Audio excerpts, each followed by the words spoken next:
doctor Baltuzzi, gracias por participar del Observatorio de Reforma de la Constitución Provincial por la Facultad de Derecho de la UCA.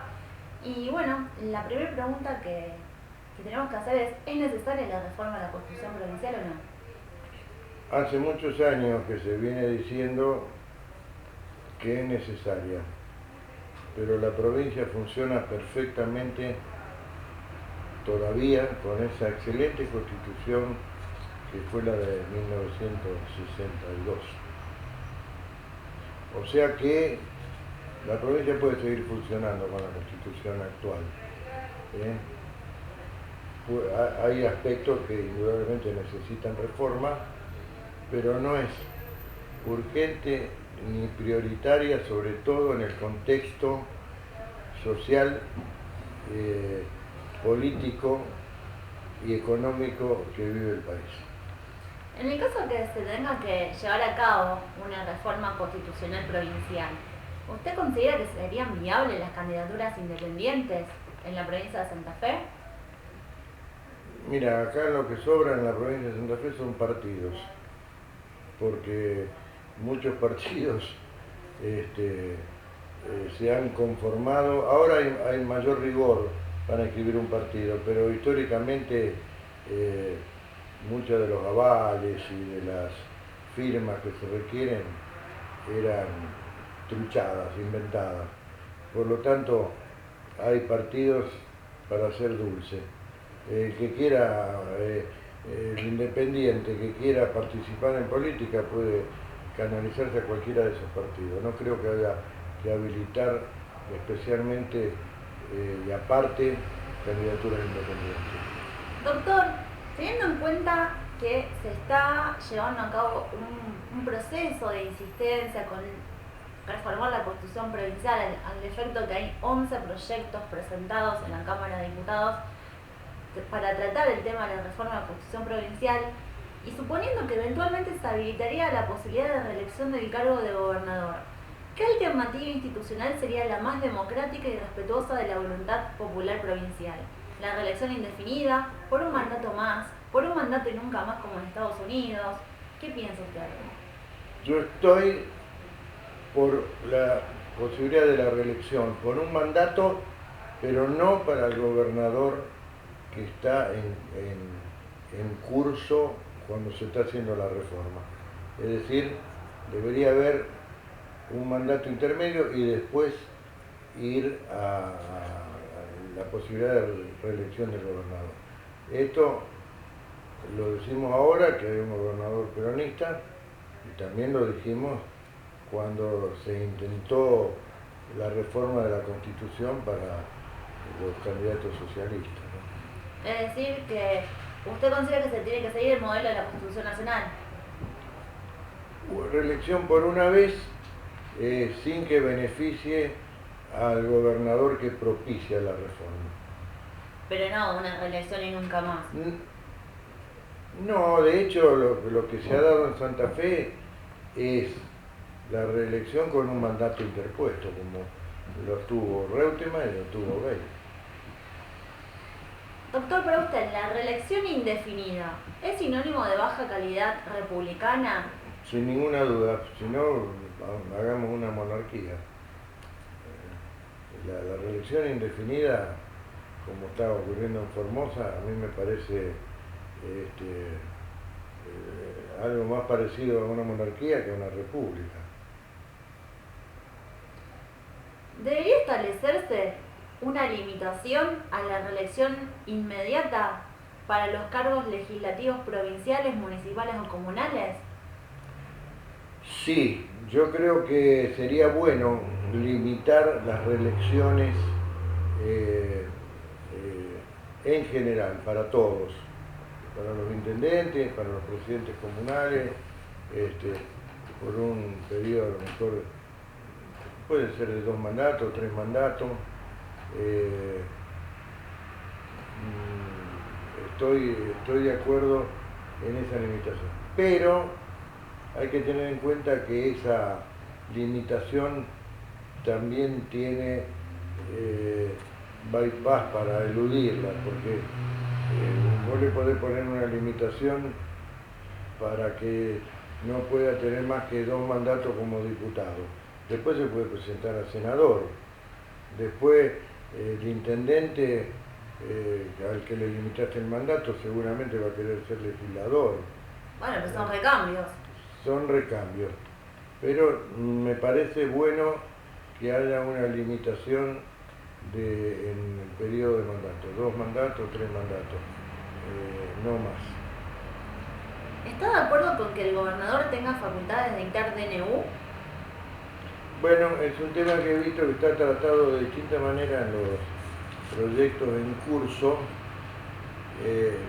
Sí, sobre todo en un sistema bicameral, donde la obtención de una ley a veces sufren procesos tortuosos y difíciles y prolongados en el tiempo. Entonces, en algunos casos de emergencia habría que reglamentarlo muy bien y en qué materia se puede hacer como a nivel nacional y en qué materia no se pueden hacer. Pero la posibilidad del DNU es un tema que se puede considerar. Y respecto de la delegación legislativa, Sí, con limitaciones. igual que en el nacional. Porque tampoco es cuestión de crear poderes ejecutivos tan poderoso y omnipresente que termine convirtiendo al legislativo en un anexo, como dicen, en una escribanía, en un anexo sin poder. Entonces hay que ser prudente en eso. ¿Considera viable que puedan votar los extranjeros con residencia en la provincia?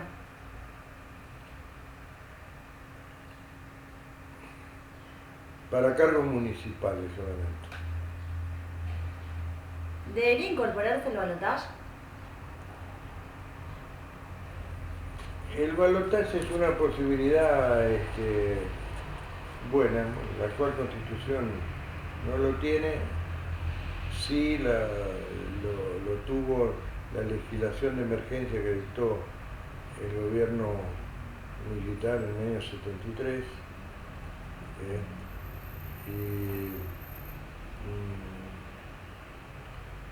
Es una posibilidad que se puede considerar. Pero, por ejemplo, ¿usted está de acuerdo o no? Porque las últimas elecciones han sido muy ajustadas, muy reñidas. No habría un candidato que triunfara con una gran diferencia respecto de que le sigue el número de votos. Bueno, por eso en esos casos un balotaje puede ser definitorio y darle mayor legitimidad al gobernador. Y en caso de incorporarse el balotaje, ¿con qué tope? O sea, ¿el balotaje a la francesa, 50+1 o a la argentina?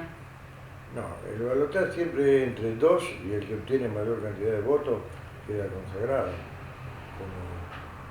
Como ese, no hace falta llegar al... Normalmente, si son 2, uno necesariamente pasa al 50% de los votos válidos emitidos. Sí, pero digo, el tope anterior como para ir a balotaje, establecer como Argentina que tiene esos topes, filtros previos. Sí, entiendo. Bueno, lo que establece la Constitución Nacional es un antecedente bastante lógico e interesante. Es decir, esa puede ser un camino. ¿Está de acuerdo con que se incorpore la figura del jefe de gabinete provincial? No hace falta, yo creo que actualmente el secretario general de la Gobernación cumple esas funciones. Respecto a otro de los puntos que se tocan para ser modificados dentro de lo que son los proyectos de reforma, ¿se puede dar la autonomía plena de un municipio vía legal o necesariamente debe tratarse en la reforma a la Constitución provincial? Pueden establecerse formas de autonomía por ley. Eso de hecho está estudiado y aceptado por muchos tratadistas, incluso políticos. Si lo establece la Constitución es mejor. Pero yo creo que hay que establecer la autonomía con una coordinación hecha por la provincia, porque, por ejemplo, que cada municipio pueda tener su calendario político propio al margen del calendario electoral provincial, puede terminar en un desorden, un caos, elecciones permanentes en distintos... Descoordinadas, sí. Yo creo que las elecciones en los municipios, aunque tengan un margen de autonomía para los temas fiscales, para otra serie de cuestiones, deberían tener un parámetro mínimo, de manera que, por ejemplo, todas las elecciones de municipios sean en la misma fecha, lo mismo en las comunas. Si no, vamos a tener hoy elecciones en Venado Tuerto, dentro de un mes en Reconquista, dentro de 2 meses en Rosario. Se va a vivir un folgorio de elecciones que a mí me parece inconveniente. Si se habilita la reforma de la construcción provincial, ¿qué efectos prácticos tendría la autonomía municipal en ciudades como Rosario, Santa Fe o que tengan grandes poblaciones? No son muchos, es decir, los municipios funcionan perfectamente hoy con las facultades que tienen. No obstante, el tema más significativo es la posibilidad de establecer tributos propios. Y en un país donde lo que sobran son tributos y la presión fiscal es muy alta, darle facultades de establecer y legislar en materia fiscal nuevos tributos es muy peligroso. Pero, ¿podría tener Rosario su propia policía? Bueno, es un tema polémico ese, ¿no es cierto? Máxime cuando vemos que las policías están hoy muy penetradas por el narcotráfico, por organizaciones criminales, una dispersión de la policía, tener varias policías en la provincia, creo que puede ser contraproducente. En España existen las policías municipales, en la provincia de Buenos Aires es reciente una experiencia, es un tema que tiene que ser estudiado muy minuciosamente. Yo no sería tan ligero en opinar favorablemente al respecto. Si una sola policía en toda la provincia resulta penetrada a veces por organizaciones criminales, no sé qué podría pasar con una policía santafesina, una policía rosarina, una policía venadense, una policía rafaelina, de Reconquista. Es un tema para ser estudiado. En principio no lo veo. Doctor, ¿está a favor o está de acuerdo con la sindicalización de la policía? No, de ninguna manera. Y le voy a explicar por qué. La policía y los organismos de seguridad para funcionar tienen que tener una estructura vertical, donde las órdenes bajen verticalmente y sin interferencias.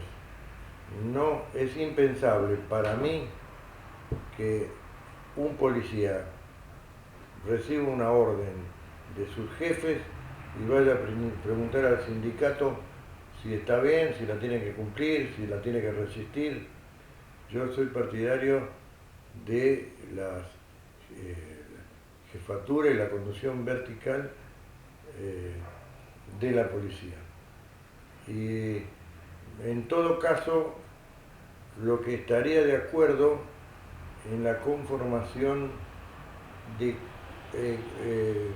colegios, como decir, que hubiera un colegio de policías que pueda plantear cuestiones que hacen a los intereses de la policía, salariales, de ascenso, de equipamiento, pero sin derecho de huelga. Es impensable una policía con derecho de huelga. Doctor, y suponiendo que realmente Rosario en un futuro pueda ser una ciudad autónoma, ¿cómo sería la organización institucional que podría darse? Imagínense el Consejo Municipal. ¿El Consejo Municipal tendría los mismos concejales? Y depende de las facultades que le den. No, Se entiende, si puede dictar su propia carta orgánica, podría modificar cómo sería la elección de concejales, si es por sistema DON, si es por barrio. circunscripciones uninominales. ¿Usted qué piensa? ¿Está a favor de que está por cada barrio, por cada distrito? Me parece parece que las circunscripciones uninominales, elegir uno o dos concejales por cada circunscripción o barrio, permite un control directo de la población. El concejal tiene que ser residente en ese distrito, tiene que ser conocido, puede ser abordado más fácilmente. Eso creo que es una idea muy interesante. ¿Y está de acuerdo con que debe existir la figura del viceintendente? No me parece necesario. El intendente arma su equipo y siempre tiene un coordinador de gabinete, un secretario general, que de hecho cumple esas funciones. Y de hecho, si se produce una acefalía de la intendencia, asume el presidente del Consejo Municipal. Doctor, pasando a hablar del Poder Legislativo Provincial, ¿cuál es su opinión sobre los fueros legislativos? ¿Considera que los legisladores deben ser protegidos por la inmunidad de proceso? No. Creo que la inmunidad de detención es suficiente. No estoy a favor de la inmunidad de proceso. Pero quiero aclararle que en el debate que está planteado actualmente sobre ese tema, que las provincias tienen facultades de dictar su propia constitución de la manera que crean oportuna. De manera que la inmunidad de proceso que tiene actualmente contempla la Constitución de Santa Fe, no puede ser modificada sino a través de una reforma constitucional. Creo que es inviable un planteo donde se pretenda que la inmunidad establecida en la Constitución Nacional tenga que ser necesariamente impuesta en el orden provincial. Es decir, puede ser que la actual norma constitucional de inmunidad sea demasiado amplia al abarcar al proceso también, pero es lo que establece la Constitución de Santa Fe. Esto está ahora, en estos tiempos, a resolución de la Corte Nacional, por un planteo que usted sabe de sus colegas los fiscales, pero en mi opinión vulneraría la autonomía, el principio general de que las provincias son anteriores a la nación. El derecho público provincial. Y tienen facultades de dictar su propia constitución y modificarla cuando lo estimen conveniente, pero no declarar la inconstitucionalidad de una norma de la Constitución provincial por imposición de una norma de la Constitución nacional. Me parece que la Corte debería respetar la autonomía provincial. Pero eso ya está, también se jugó, un caso similar con el fallo Partido Justicialista contra Provincia de Santa Fe, cuando se planteaba por qué no se podía la reelección de Reutemann, puesto que la Constitución nacional sí permitía la reelección. Y ahí se dijo que las constituciones provinciales no tienen que ser reproducción de la Constitución nacional. Totalmente, no. Yo, más allá de que es irritante a lo mejor la inmunidad de proceso. Estoy de acuerdo, pero la ley es la ley, la Constitución es la Constitución. Si está mal, en algún momento se podrá reformar. Doctor, ¿considera que se debe mantener la bicameralidad? Bueno, es un tema que es un tabú ese. Yo creo que en el siglo XXI, de la agilidad que requieren las decisiones legislativas, yo estaría a favor en un futuro de establecer una única Cámara en la provincia, con 19 diputados elegidos por sistema uninominal y el resto por sistema DON. De manera que estaría unificándose lo que hoy es el Senado con la Cámara de Diputados, el régimen parecido al que tiene la provincia de Córdoba. Me parece que el sistema de ida y vuelta que tiene el proceso de formación de las leyes en Santa Fe a veces puede ser un obstáculo a la gobernabilidad. O sea que está de acuerdo con que las bancas de la Cámara de Diputados se deban distribuir por sistema DONT y dejar de lado... Mientras existan las dos cámaras, estoy de acuerdo que se elijan por sistema DONT. El sistema que establece nuestra Constitución fue pensado para asegurar la gobernabilidad al gobernador que resulte elegido,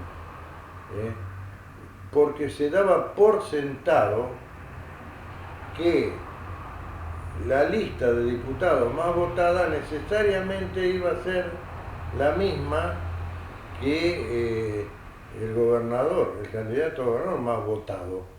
No se pensó el caso de que un gobernador gane holgadamente una elección y pierda la elección en diputados, quedando expuesto a una mayoría adversa en la Cámara.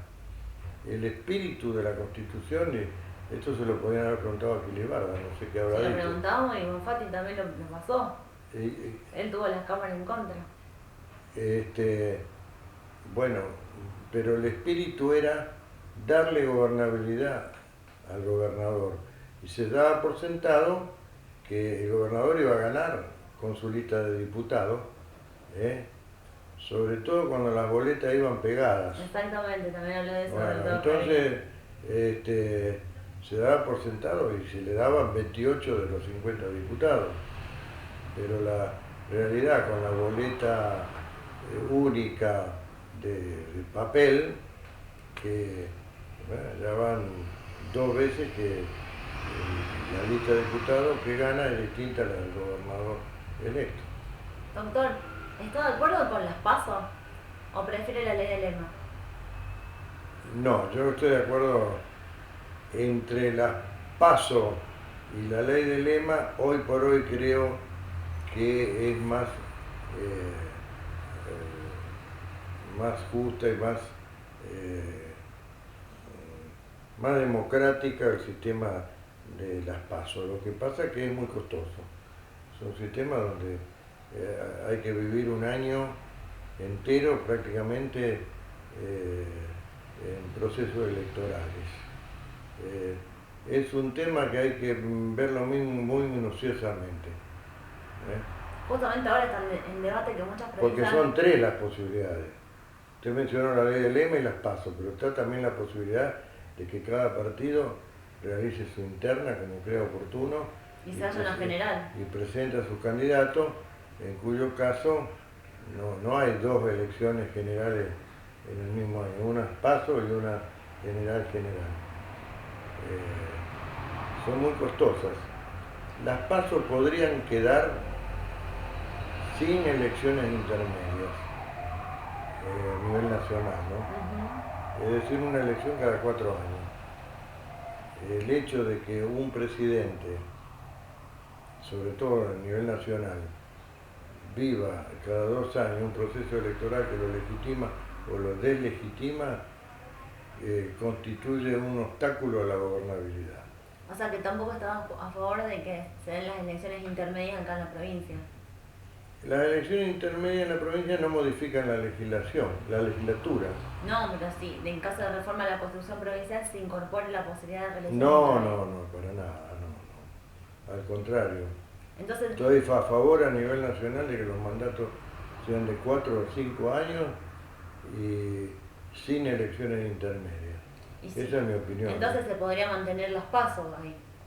En ese caso no sería tan agobiante el número de elecciones, digamos, si se hace unas pasos 6 meses antes de la elección general, pero que esa elección sea una vez cada 4 o 5 años.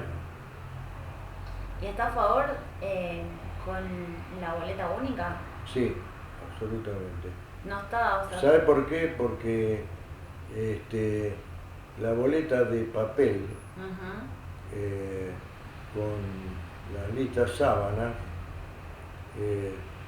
son muy manipulables en los procesos electorales. Por ejemplo, los partidos del oficialismo, que tienen estructuras a lo mejor en toda la provincia o a nivel nacional, en todos los distritos, o una estructura partidaria muy importante, en poner y sacar boletas de los cuartos oscuros, se han hecho muchísimas trampas. Y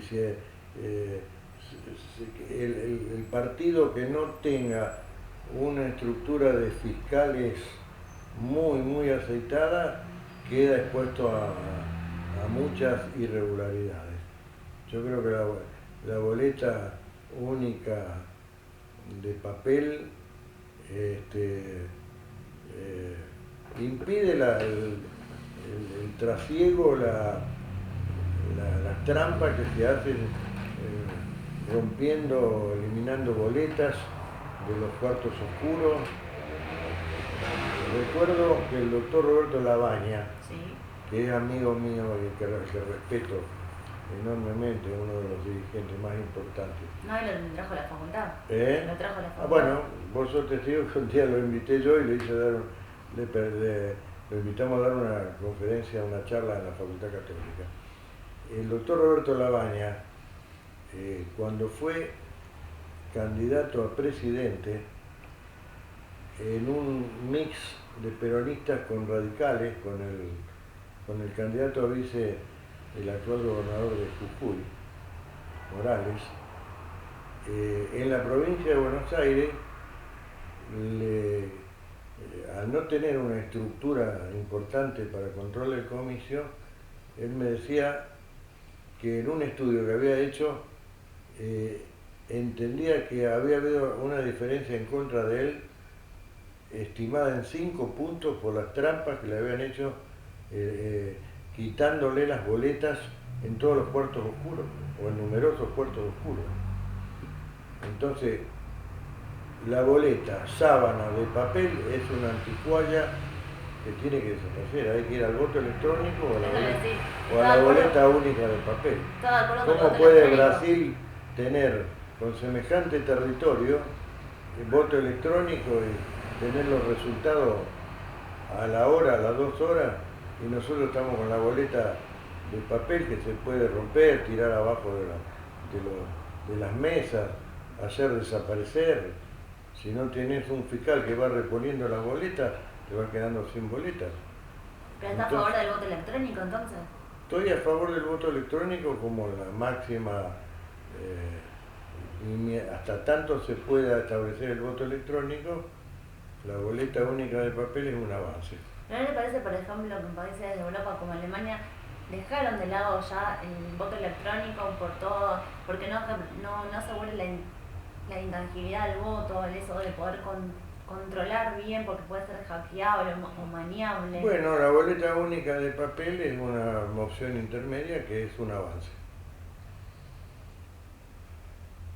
Doctor, respecto al Senado provincial, en el caso de que se mantenga la bicameralidad, ¿considera que sería saludable institucionalmente sumar 2 bancas para la lista que obtenga mayor cantidad de votos y una para la primera minoría, igual que en el Senado Nacional?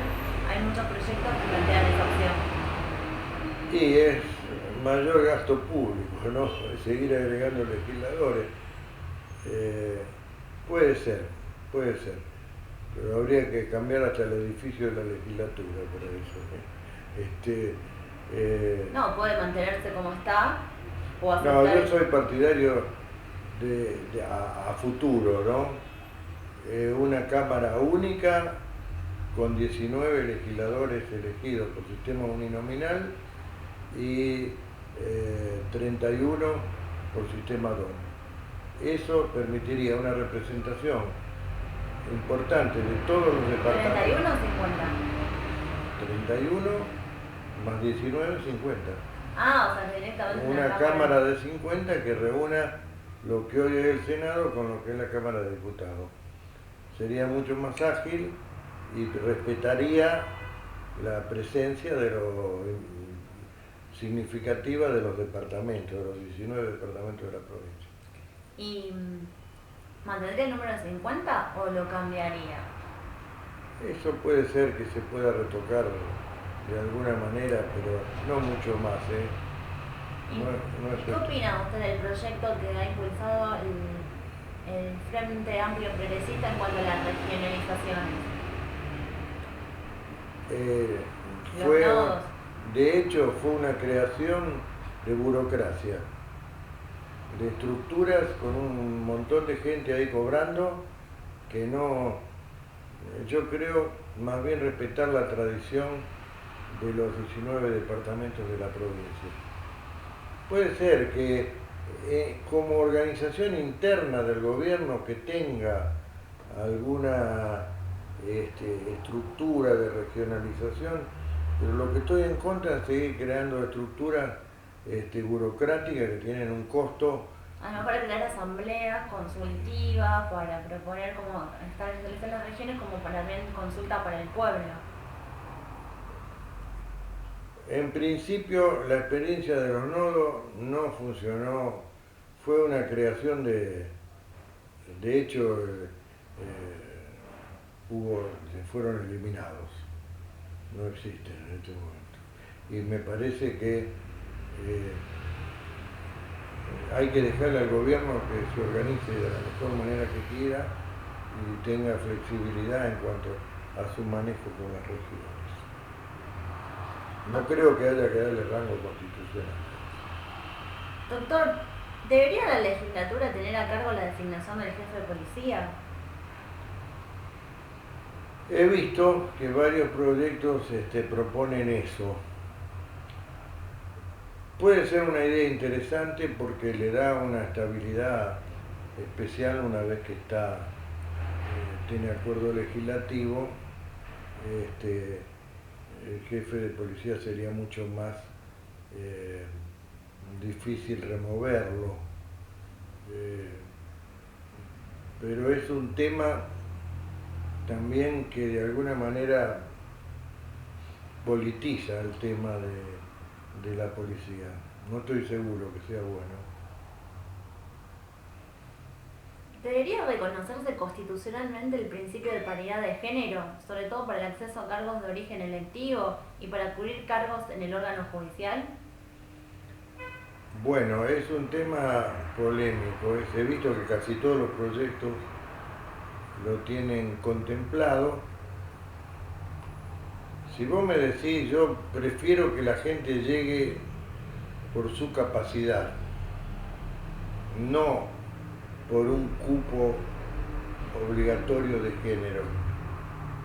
Es polémico, yo sé que los movimientos de mujeres están por la paridad de género. No tendría problema con el tema de la paridad de género, pero si a mí me decís, yo preferiría que la gente llegue por su capacidad y por su trayectoria, no por su sexo. Sí, pero muchas veces está en lo que llama y menos en el Poder Judicial. Pero muchas veces está el techo de hecho, en el Poder Judicial, cada vez el número de mujeres es mayor sin que exista la paridad de género. Pero sin que exista la en los paridad de género. escalafones inferiores, cuando uno quiere ascender jerárquicamente, están esas barreras invisibles que te lo imposibilitan. Y ni No, hablar de pero los eso concursos que son se está venciendo esa barrera, ¿eh? Cada vez hay más. pero por el movimiento feminista. No, no, no, no. Actualmente en la justicia santafesina el movimiento feminista no tiene ninguna injerencia y cada vez hay más juezas y fiscales o Sí, fiscalas. pero sí, están haciendo justamente, están acoplándose a esta cuestión del techo de cristal. De hecho, a lo largo de toda la historia de la provincia de Santa Fe, una sola ministra de justicia y no sé cuántas senadoras provinciales. Bueno, yo creo que esos procesos me parece que se van produciendo y creciendo el protagonismo femenino, pero es mucho más valioso que eso sea por la irrupción y la capacidad de la mujer que por un cupo obligatorio. Y pero si no, no pueden llegar a poder justamente mostrar esa capacidad. Yo creo que la capacidad cuando existe y se muestra es irrefrenable, digamos. Yo creo, no estoy en contra de la paridad de género, pero también hemos visto algunos casos que por llenar cupos femeninos se ponen a la hija, a la parienta, a la amante, a la mujer. Claro, la crítica es que no son un lugar simbólico. Entonces ahí no se llega por capacidad, se llega por otro tipo de nexos y de ligazones, ¿eh? Porque no había en determinado momento suficiente cantidad de mujeres con experiencia y trayectoria para ocupar esos cargos, entonces los varones terminan poniendo a la mujer que le conviene. Bueno, son temas que hay que ir estudiándolo, yo no estoy en contra. De hecho, en la política las mujeres son menos corruptibles que los hombres. Esa es mi experiencia de 60 bueno, por lo menos una a favor. 60 años, 60 años en la política. En general la mujer es menos permeable a los temas de corrupción, ¿no? De manera que no estoy en contra, pero es un tema que... No lo veo muy convencido, doctor. Porque he visto muchos casos, que no te quiero pensionar en Santa Fe mismo, los que han puesto a las hijas, a la mujer, intendente que se fue intendente y la puso a la mujer, otros que pusieron al amante, y bueno... No, si quiere dar nombres, lo puede No, dar. no, está bien, bueno, voto por la paridad de género, pero es un tema Más que debería ir acompasado con un crecimiento del protagonismo de la mujer en la política. Entonces, que se está dando. Que se está dando, pero a veces, como el proceso de obligar a la paridad sin el debido proceso social y político que lo cubra, puede dar lugar a temas discutibles. Doctor, ¿qué órganos de control sugiere que se puedan llegar a incorporar en una nueva constitución, más allá de los que ya conocemos como los que incorporó la Constitución del 94? Bueno, no hay que abundar tampoco en estructuras burocráticas que tienen costos tremendos. El Tribunal de Cuentas se puede reemplazar por una auditoría interna del Poder Ejecutivo, ponerle otro nombre, otra conformación. ¿Qué piensa de la actuación del Tribunal de Cuentas santafesino?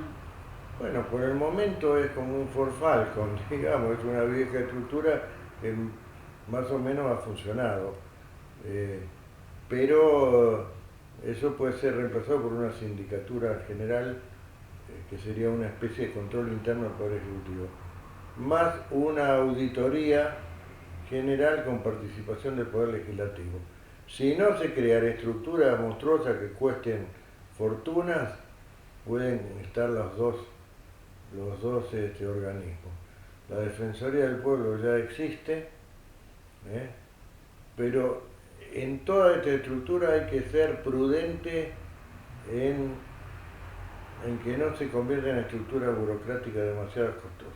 Y que sean órganos como de control independientes. Bueno, si la Auditoría General, como la Auditoría General de la Nación, es un organismo externo al Poder Ejecutivo. No, pero hoy el Defensor del Pueblo existe, pero es... Y lo pone el gobernador. Exactamente, lo mismo con el Consejo de la Magistratura. Sí. También la estructura de la Defensoría del Pueblo habría que revisar cuánto le cuesta a la provincia. Es un organismo que resultó ser interesante, pero también hubo muchos desocupados políticos que fueron a parar ahí. ¿Cuál es tu opinión sobre la creación del MPA y del Servicio Provincial de la Defensa Penal de manera legal? Yo fui presidente de la comisión junto con el doctor de Olazábal, era uno por el norte, otro por el sur, de la comisión redactora del nuevo código. Así que en cuanto al sistema en sí, creo que ha sido un avance de transparencia, etc.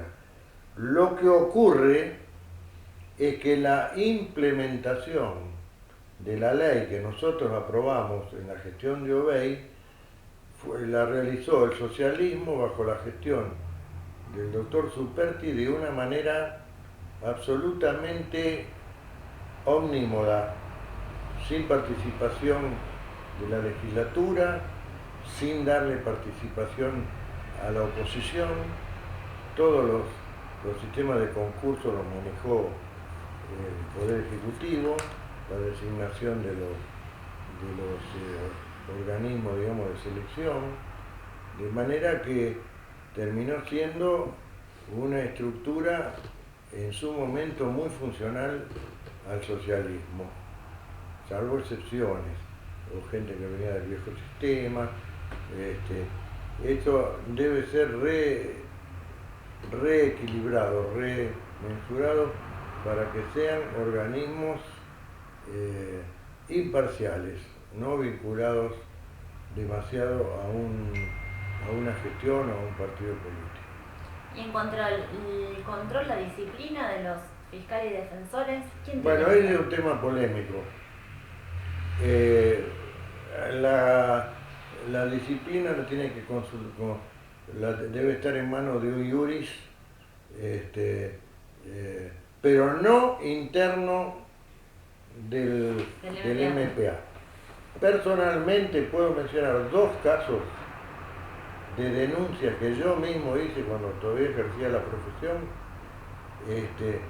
con muchos fundamentos y que fueron archivadas en su momento antes de que existiera la auditoría, fueron archivadas por el doctor Baclini. 2 casos. ¿Contra fiscales? Contra fiscales. Un fiscal que cajoneó un pedido de querella para declarar la incompetencia de una causa, lo probamos. La ley dice que de inmediato el fiscal tiene que convocar a la audiencia para la constitución de querellante. Lo metió en un cajón, fue él solo a plantear la incompetencia, mandó una causa a la provincia de Córdoba. Bueno, cuando lo denunciamos, incluso con el aval de un juez que reconoció que eso había sido una anomalía total, fue archivada esa causa. Otra causa, un fiscal insultó al juez Hernández, Hernández se llama el que hablamos hoy. Suárez, perdón.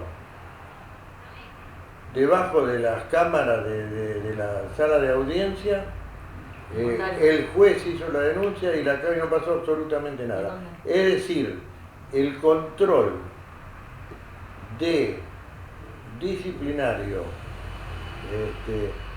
de los fiscales no puede estar en manos del propio MPA. Tiene que haber, si usted me dice el sistema donde todo se resuelve dentro del MPA o el control de la legislatura, me quedo con el control de la legislatura porque ahí están todos los partidos políticos representados. Lo que pasa es que después asignaron en la auditora y había, en caso de faltas graves, como un tribunal de disciplina donde estaba el fiscal regional de otra circunscripción. Bueno, ese iuris debe ser analizado, pero tiene que ser externo. No puede estar... Pero con participación, alguna participación minoritaria. Minoritaria. Tiene que haber un control externo. ¿Pero todo en manos de la legislatura? ¿Le parece? No, todo, puede que no, pero un extremo llevó al otro. Un extremo llevó al otro. El MPA se controlaba a sí mismo. Y eso no puede ser. ¿Y qué le parece que el control Hay que hacer esté en manos un del legislativo y cómo fue que se pasó de un extremo al otro? Y bueno, porque, te repito, me tocó protagonizar casos donde denuncias muy fundamentadas fueron archivadas. No, pero por la posibilidad de que los fiscales investiguen a legisladores, ejemplo, y que ellos después tomen la potestad de disciplina como para, de alguna manera... Bueno, hay que ir a un sistema de iuris. Presionar. El iuris donde esté representado el Poder Legislativo, los colegios de abogados, similar a lo que... Para designación. El colegio de magistrados, y puede haber un representante del MPA. Y del Ejecutivo. Pero no que se convierta en una corporación que se juzgue a sí misma. Eso que pasó en todo el inicio del sistema, pasó. Y lo puedo fundamentar. ¿Qué reforma sugeriría para el órgano judicial? Como para el órgano judicial. Para la justicia, descentralización territorial. No, la descentralización territorial existe. Fue hecha durante la gestión de Bernet. Pero mayor descentralización territorial. Yo creo que es casi suficiente eso, ¿no? Mire, la reforma hay que meditarla muy bien y que no sea una carga demasiado costosa para la provincia. Estoy absolutamente en contra de que los jueces no paguen impuesto a la ganancia. El Poder Judicial cobra muy bien sus salarios, son importantes, como debe ser, pero es absolutamente irritante para el ciudadano que gana 200.000 pesos y tiene que pagar impuesto a la ganancia, y que gana 500, o 400, o 1.000.000, o 1.500.000, como algunos miembros de la Corte, no paguen impuesto a la ganancia. Eso es irritante. Igual creo que nadie tendría que pagar impuesto a la ganancia. No, eso, yo trabajé en España y pagaba impuesto a la ganancia. Se llamaba impuesto a la renta de la persona física. En casi todo el mundo existe. El que gana sueldo alto... Bueno, pero eso no significa que todo el mundo No, eso dicen muchos que no saben cómo funciona el mundo. El impuesto a la renta de la persona física existe en todo el mundo. Los sueldos altos. Pagan... bueno, terminamos todo. Sueldos altos, sí, a partir de un cierto escalón. Pero quiero decir, el sistema judicial es muy costoso para la ciudadanía. Que un juez de primera instancia tenga un salario que sea 30 veces superior a una jubilación mínima es irritante para la ciudadanía. Y la corporación judicial a veces parece que no toma nota de eso. Los propios jueces deberían propiciar que pagar los impuestos. Ganan muy bien, como debe ser, para tener independencia, pero tienen que ser como el resto de los ciudadanos. Cuando la Constitución habla de intangibilidad de salarios, creo que el espíritu es que no se le pueda bajar los salarios, no que no se le pueda cobrar impuestos. Yo políticamente estoy bastante en las antípodas del kirchnerismo, pero en esta última intento de establecer un impuesto a las ganancias para los jueces, magistrados y funcionarios judiciales, estaba de acuerdo.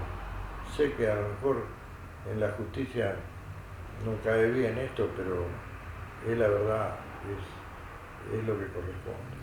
Doctor, ¿a qué se refiere cuando habla de corporación judicial? Y que hay una tendencia a encerrarse en sí misma, a proteger muchas veces ya no los derechos, sino los privilegios. El hecho de ganar sueldos que no tienen nada que ver con lo que gana el promedio de la ciudadanía y negarse a pagar impuestos y defenderlo con uña y diente es una acción corporativa. Se llegó a un acuerdo. Hay jueces que pagan impuestos a la ganancia. Claro, y resulta que el grueso de de la gente que estaba, por lo menos en Buenos Aires, no sé qué estará pasando acá, de la gente que estaba dentro del Poder Judicial, dice, no, cuando yo ingresé al Poder Judicial, este derecho ya existía, entonces yo tengo el derecho adquirido. No, porque la ley es a partir de los nuevos nombramientos. Y eso ya se determinó en el gobierno de Macri. Claro, pero ¿qué pasa? Uno que decía, yo era secretario y no pagaba impuesto a la ganancia, ahora paso a ser juez, yo tenía el derecho adquirido.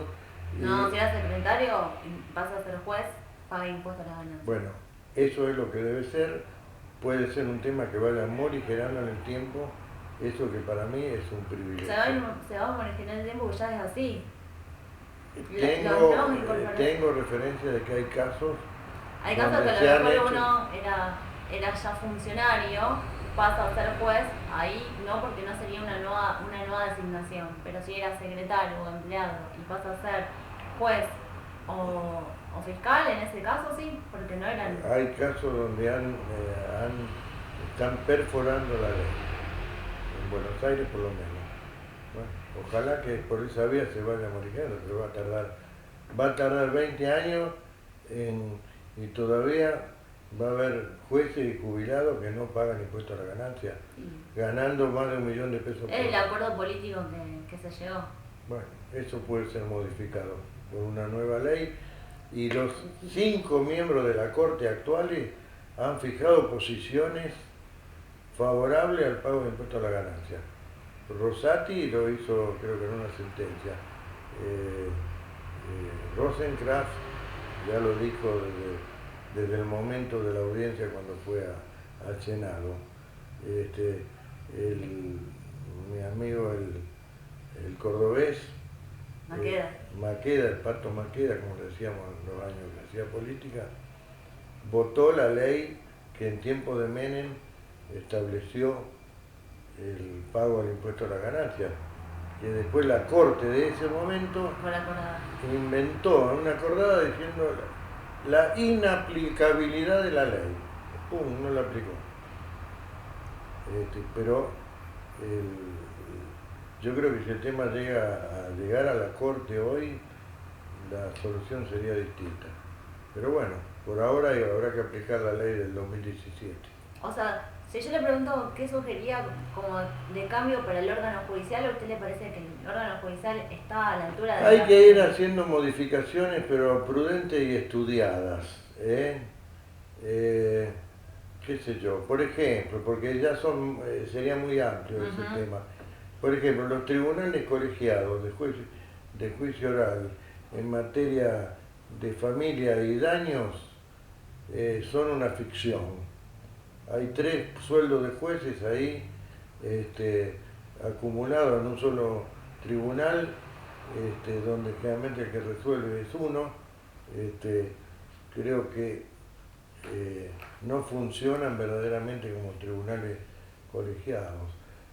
A lo mejor eso habría que separarlo y tendríamos más juzgados con el mismo costo. Por ejemplo, en materia contencioso administrativa hay que darle rango constitucional a las cámaras contencioso administrativas y a lo mejor crear algunos juzgados de primera instancia contencioso administrativo. ¿Y electoral? El tema electoral estoy a favor, como en Brasil, de un tribunal electoral independiente. Ah, No puede estar dentro del Poder Ejecutivo. y tampoco dentro del judicial. Puede tener control judicial, sería más independiente de los partidos, ¿no es cierto? Como es la Cámara Nacional Electoral. ¿Pero ese tribunal sería independiente o dentro del Poder Judicial ese tribunal electoral? Actualmente a nivel nacional está dentro de la Cámara Nacional Electoral. Y en Brasil también. Y acá puede hacerse tribunales electorales o dentro del Poder Judicial o un tribunal electoral independiente. Eso sí, eso sería un avance. ¿Y los amicus curiae, audiencia pública ante la corte? Y eso he visto que a veces terminan complicando los procesos. Siempre la posibilidad de la democratización de la justicia, de ir y ser escuchado. Habría que ver la experiencia nacional, cómo funciona. Y Puede ser. ¿cuál es su posición sobre el juicio por jurados? En contra. ¿Por qué? Porque en una sociedad donde hasta los jueces que ganan 1,5 millones de pesos por mes terminan siendo cooptados por el narcotráfico, como ocurrió en el Chaco y en Salta, 2 casos, o en un caso como aquí, donde el jefe de los fiscales coimeaba en el juego clandestino y un fiscal coimeaba, usted imagínese armar un tribunal que tenga que juzgar delitos contra el crimen organizado, donde las personas van por sorteo y uno es empleado de comercio, el otro obrero metalúrgico, el otro, es decir, gente que tiene un ingreso, sería muy permeable yo creo que sinceramente prefiero que me juzguen jueces profesionales que ganen bien, que tengan un jurado buen mixto, conocimiento de derecho. No me parece que en la Argentina esto sea hoy viable. Prefiero... ¿Hay algunas provincias que tienen el juicio por jurado? Sí, provincia de Buenos Aires, por ejemplo. Sí. Para determinados delitos de determinada gravedad.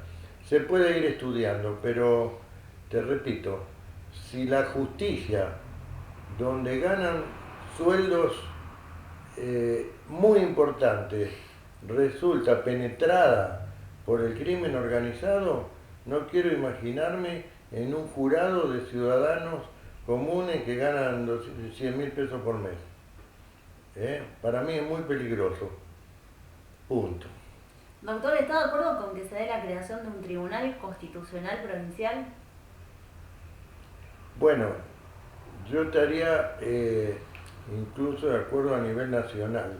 De hecho, en España existe el Tribunal Constitucional, de manera que el Tribunal Supremo juzga las causas en concreto entre partes y por otra vía, por vía de determinada firma del legislativo, del defensor del pueblo, o por elevación del mismo juez, se puede llegar, lo que me parece un sistema muy desestabilizante y que conspira contra la gobernabilidad, es que cualquier juez de cualquier lado, pueda declarar la inconstitucionalidad de una ley que fue votada por mayoría de 2 cámaras legislativas elegidas, legítimas y además convalidada por el Poder Ejecutivo. Bueno, pero muchas veces esas mayorías se equivocan, porque esas mayorías pueden dictar una ley de obediencia civil y punto final.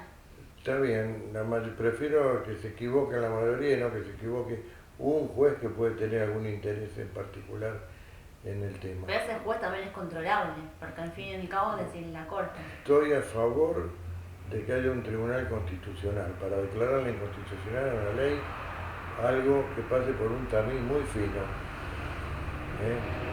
Porque a veces se empieza a declarar la inconstitucionalidad de las leyes con cierta ligereza y se perfora la legitimidad de una ley. Y en un país como el nuestro es un sistema peligroso. Pero he tomado de Estados Unidos. He tomado de Estados Unidos. Sí, bueno, pero no. Yo podría mencionar varios casos de leyes que hubieran sido muy útiles y que comenzaron a ser declaradas inconstitucionales. ¿Cuáles? ¿Cuál? Bueno, ha habido muchos casos de leyes, tendríamos que hacer un repaso, pero por ejemplo, en materia jubilatoria se declararon muchas inconstitucionalidades, en materia del salario de los jueces también, sentencias que impidieron. En el caso de la ley de Menem fue por una acordada de la Corte, peor todavía. ¿Cuánto tienen que durar en sus cargos los jueces, doctor, para usted?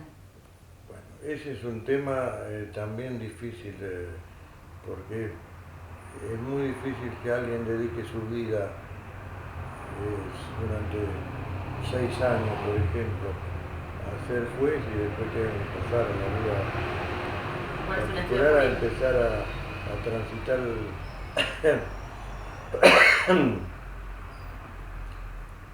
Yo creo que un sistema de darle una determinada cantidad de años y luego que tenga que someterse a un nuevo concurso puede ser que sea positivo, no que sea un mandato y que tengan que irse a la casa.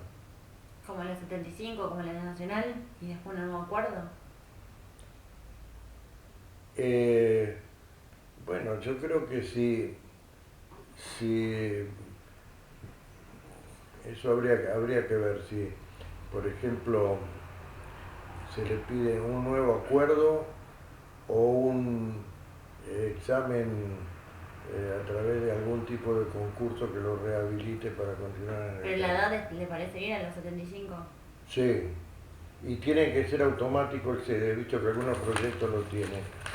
Tiene que ser automático, no como consiguieron algunos jueces que se autodictaron o consiguieron a través de sus colegas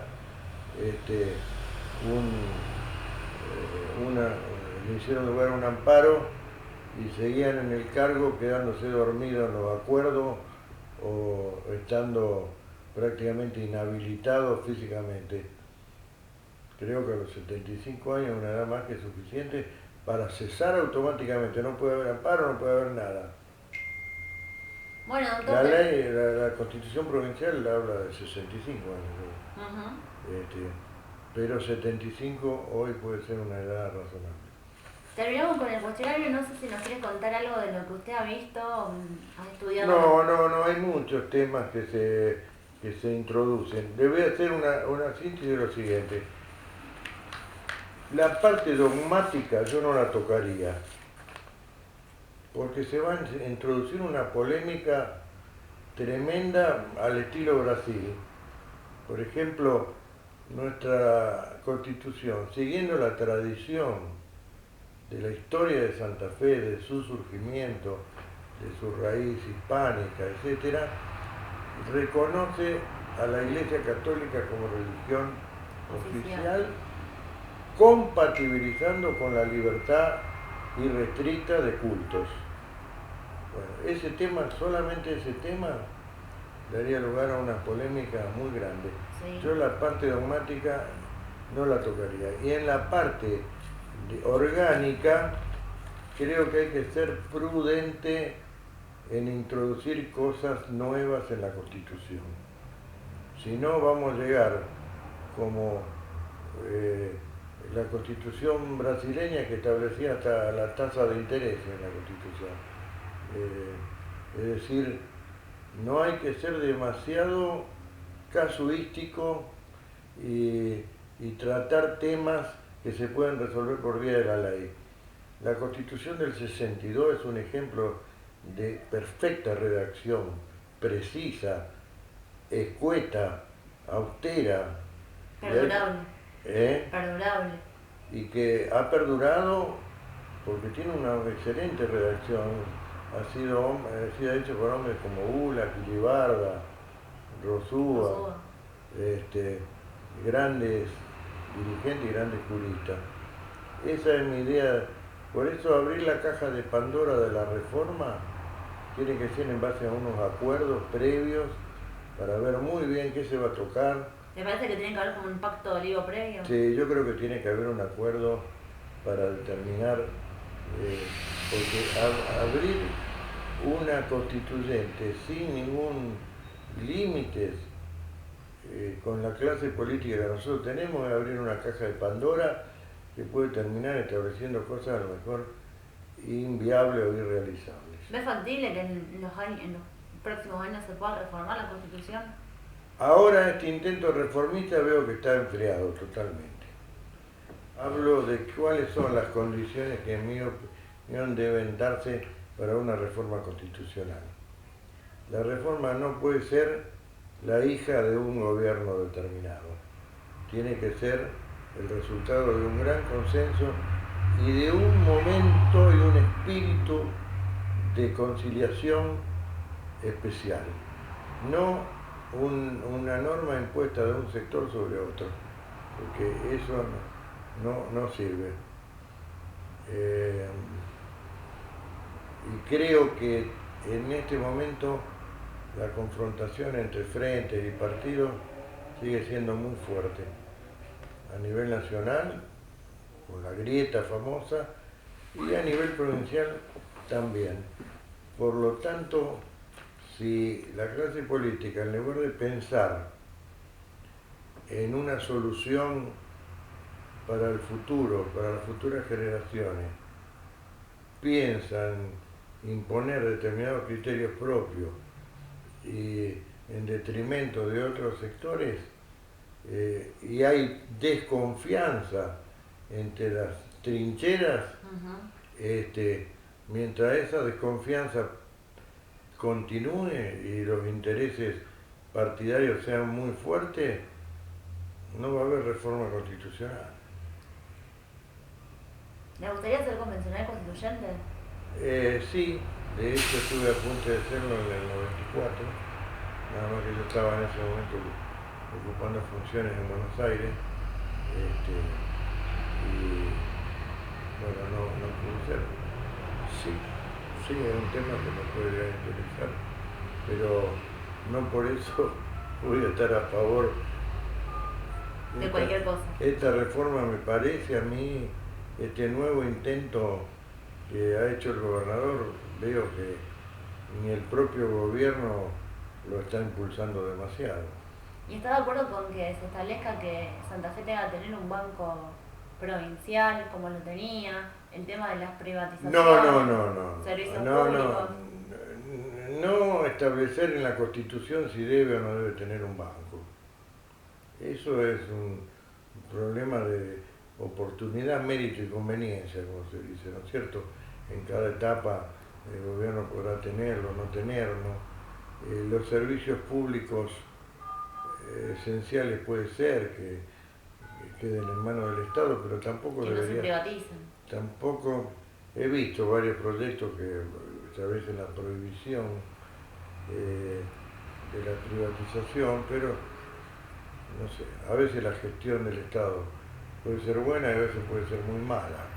El hecho de que esté en manos del Estado tampoco garantiza una buena gestión. Así que es un tema, yo no le daría rango constitucional, lo dejaría A decisión de los gobiernos de turno. al gobierno y a los consensos que la población y mandato le vaya dando a cada gobierno.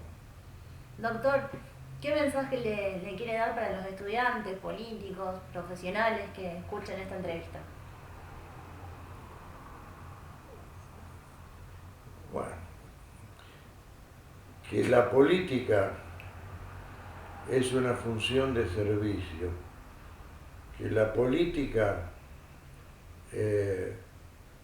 debe apuntar al bien común, que los recursos del Estado pertenecen a la gente y que hay que ser muy prudente en su administración, que la política no puede ser una corporación, los políticos no pueden ser una corporación, que defiendan sus intereses y privilegios por encima del conjunto de la población. Ese es el tipo de política en la que yo he creído, me he formado, y a veces cuando veo que se defienden los salarios del sector público por encima del conjunto de la población, veo que no hay una verdadera vocación de justicia. En Santa Fe los salarios públicos están un 30-40% por encima del promedio de los salarios privados. Eso solo te está mostrando que el que maneja los recursos públicos se asegura ciertas prebendas que no llegan al conjunto de la población. El gobierno no tiene que gobernar para la administración pública, tiene que gobernar para el 100%, en este caso, de los santafesinos. Bueno, muchas gracias, doctor, por su tiempo.